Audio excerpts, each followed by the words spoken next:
From the Upper Canada Playhouse, I'm talking with Artistic Director Donnie Bowes about the 2021, actually it's the fall 2021 lineup.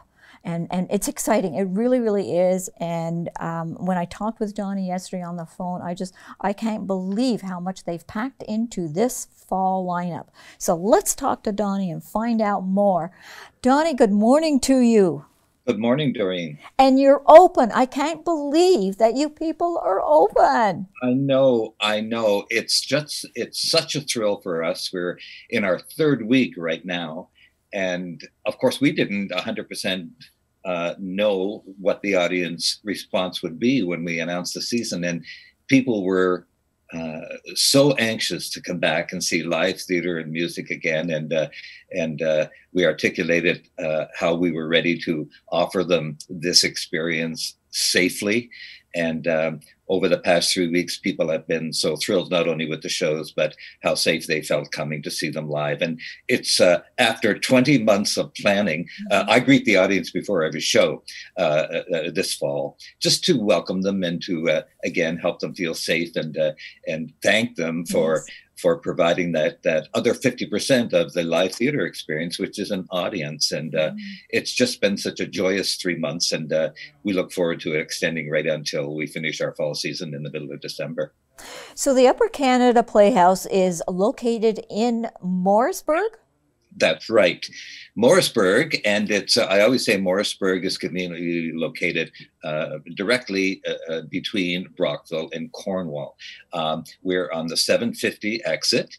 You go into Morrisburg, and we are so easy to find. We just got a new roundabout now. Oh. So I was going to say when you come to our only stop sign, but when you come to our roundabout, you simply go to your right, and we're right across the street from the water tower. We're in a converted toothbrush factory, which is part of the charm of the Playhouse. We've had this building now for about 25, 30 years, and it's been retrofitted to be a wonderful little theater company. We are have the best in technical equipment. We seat 275, which of course now, because of our COVID social distancing protocols, we seat 82. But 82 in a relatively small theater still is an exciting size audience, especially when the lights go down and the experience is just as it always has been. But it's a very comfortable theater. As I said, everybody, there's no bad seat in the house, and everybody is close to the action.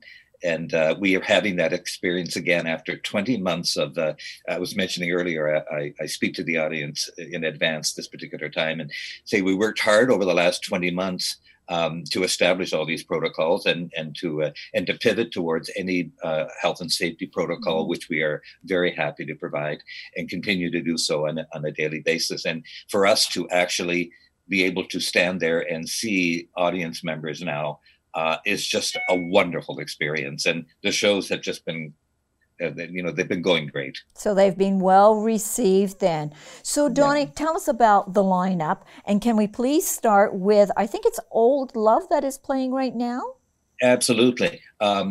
Doreen, what we had decided to do was to, when the time seemed correct, to be able to come back with at least something this year.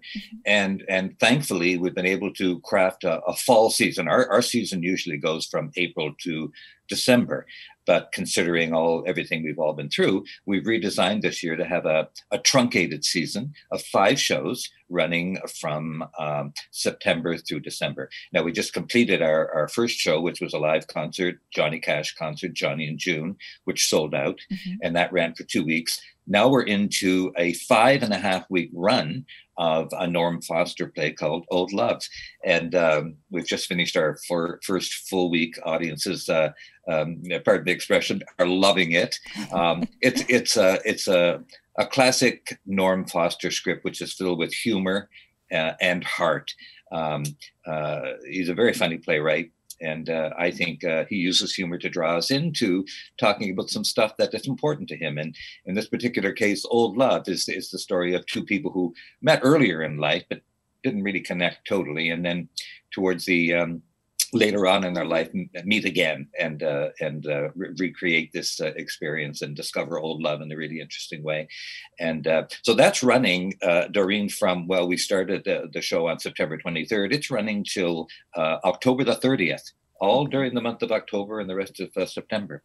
And following that, we have a 2-week concert, a Patsy Cline concert called Sweet Dreams, all the music of Patsy Cline, with a very popular singer and producer and musician, Lisa Way, and her wonderful band. And I think Lisa's also played in Brockville on several occasions. Yes. Yeah, it's just a wonderful company. We do a lot of concerts with them, and actually have premiered and created concerts that she's gone on to play in the rest of the country. But Sweet Dreams was the very first concert we ever had in from Lisa 15 years ago. And it's a wonderful show that we sold out last year, but of course we had to cancel, and now we've been able to pivot into this year, and there's very few seats left in that as well. It's actually the first part of November 2nd to 14th. That's great. Following up after that, we have a very popular actor in these parts, Marshall Button, with his character of Lucien. And every 2 years we have him back, because Lucien is a very wise and witty mill worker from northern New Brunswick who basically discusses and gives his opinion on everything that's going on in life at any particular time, whether it's marriage, politics, sex, whatever it happens to be, he has an opinion about it. So this particular installment is Lucien in Trumpland. So I shall say no more. He takes a trip to Florida, and happens to be the day of the insurrection, January the 6th. And so he has a very kind of a very insightful but humorous take on everything. And we've already added an entire show for that particular show. And we're going to add 2 more today. They're selling out. And I should add Old Love. We've already added 9 new dates. So people are ready, Doreen, to come out and be entertained, And finish up, we like to finish up with a nice Christmas show for the whole family. Yes. And Lisa and her band are coming back to give us a 3-week Christmas concert. We've had her Christmas concerts 3 times before. Each time they're new, with lovely traditional and current, Christmas songs and audience participation. And that is going to run December, excuse me, I gotta check my calendar here, November 30th to December the 19th. And the Lucien show, by the way, is November 2nd, November 16th to the 28th. So many dates, I know, yes.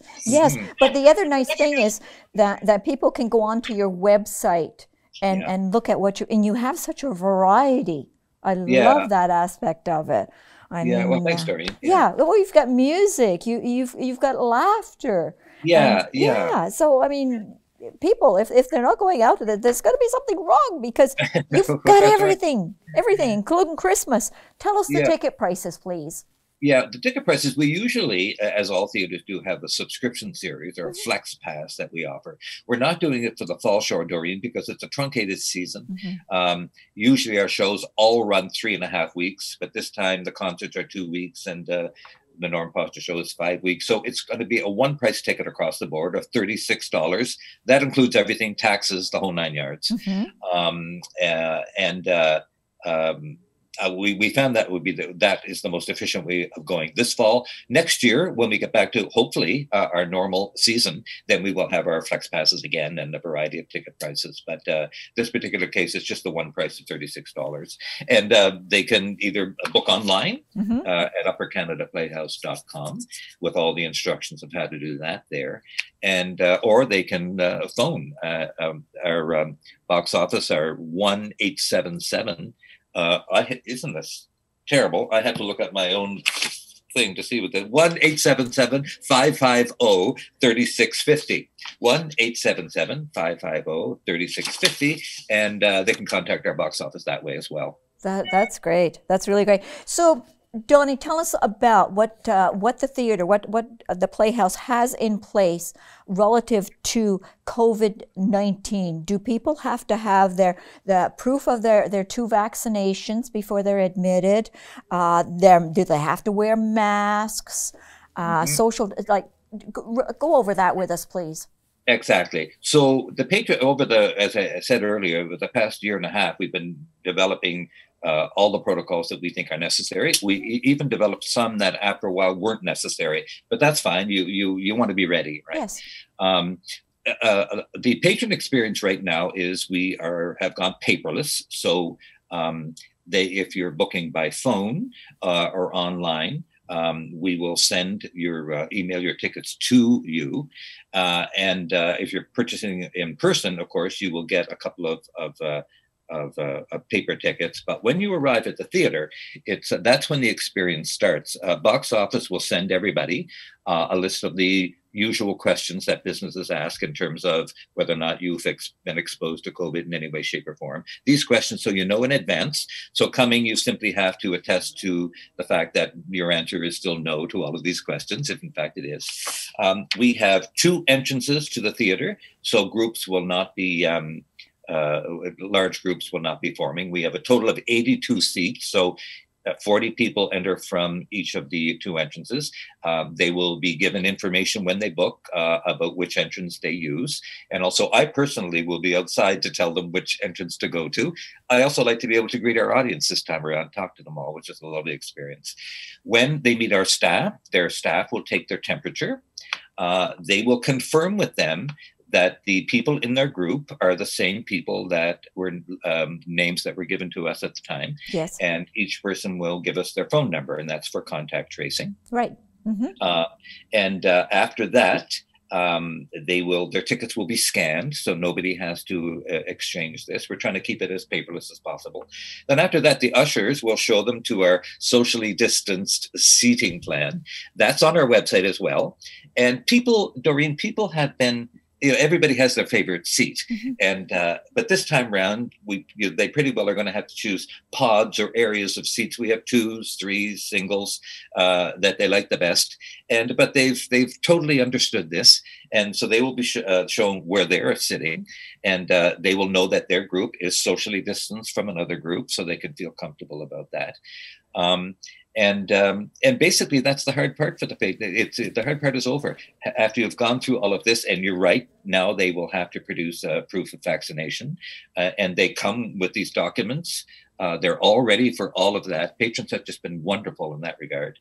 And then when the lights go down, as I say, you're going to enjoy the same show you would have enjoyed if this had never happened. And the joy you get, Doreen, during the show and when it's over is just amazing. And so there are some hoops to jump through. They are the usual ones that I think people are doing anyway. Yes. With respect to the theater specifically, it's the whole concept of having your ticket scanned instead of each person touching it. Mm-hmm. The 2 entrances, sitting in a slightly different seat. And then, of course, the masks. I say to our audience, all right, folks, this is the elephant in the room. Yeah, we have to wear our masks. We have to wear it for all of our safety. Yes. And protect each other. And also, it's I think one of the ways that we can guarantee as best we can to keep everybody safe. Mm-hmm. We were quite happy that, for example, the government now has initiated this program. We welcome it. We welcome it because we want to keep our audience and our staff and our artists as safe as possible. Yes. And I think with all of this and the protocols that we've installed, our audiences do feel safe. And also in the background, things that they don't see, we've invested in not only dollars, but time. Between every show, Doreen, obviously not only is everything washed, but we have a special disinfecting device that disinfects all of the seats, all of the things that people might touch, light switches, all of that. We went to the expense of installing touchless water taps, all of these things. And our audience sees them, they recognize them, they appreciate them, and they use them. And I think that's great. That is great. That is great. Now, Donnie, is there an intermission? Yes, there is an intermission, 15 minutes. I'm thinking that Marshall with his Lucien Trump lamp might do it in one shot. And there might not be an intermission for that, but there's a 15-minute intermission. Okay. And again, people, and also people are free to go to the washroom during the show whenever they want. Yeah. The reason I speak to them at the beginning, Doreen, is to say, folks, this is still your home, the place that you've supported over the years. The show's going to be great. And ask it. We have lots of ushers to, because everybody comes, they want to do the right thing. They want, just like I do when I go to a business. Okay, what do you expect of me? where can I go? Where can I not go? And once all that is out there, people can just relax and say, okay, we get it now. And next time down, we know the way it's going to go. Exactly. Exactly. Well, it has been a pleasure talking with you today. I thank you for welcoming people into the Playhouse. And it's just wonderful that you are able to do this and give people something to go to. Absolutely, Doreen, and thank you very much. Artists across the country, I always say, those of us who are old enough to remember the Flintstones, at the very beginning of every show, they had at night all the little lights coming on in whatever the town was. And that's kind of what's happening now in our business, Doreen. Lights are coming up in theaters all across the country, and we're grateful to be able to do it now here with our audience. Okay, we appreciate that. Thank you ever so much, Donnie.